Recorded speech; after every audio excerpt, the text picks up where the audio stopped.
Road భద్రత పాటిద్దాం, ఆనందంగా జీవిద్దాం. నేను మీ కళా లక్ష్మణ్ కుమార్.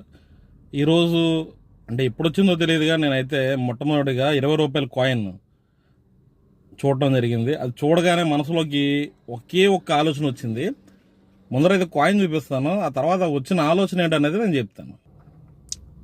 కాయిన్ అయితే ఇది 2020లోనే ప్రింట్ అయిపోయింది ఇది. కానీ మార్కెట్లోకి నేనంటే ఇప్పుడే మొట్టమొదటిసారిగా ఇవాళ చూస్తాను. ₹20 అని ఉంది, 4 సింహాలు బ్యాక్ సైడ్ ఉంది, ఇండియా అని చెప్పని రాస్తుంది. ₹20 అని చెప్పని ఫ్రంట్ సైడ్ రూపీస్లో ఉంది అండ్ రాసి కూడా ఉంది. పక్కన వచ్చేటప్పటికి చిన్నగా డేట్ అయితే ఉంది, అంటే ఇయర్ ఉంది 2020 అని. ఈ కాయిన్ చూడగా మొట్టమొదటిసారిగా నాకు వచ్చిన అనుమానం ఏంటంటే మళ్ళీ ఎవడో రూమర్ పెడతాడో ఇది ఎప్పుడు బ్యాన్ చేసేస్తారు అనేది ఆలోచన వచ్చింది. ఎందుకంటే గతంలో ₹10 కూడా అదే జరిగింది కదా. రోడ్డు భద్రత పాటిద్దాం.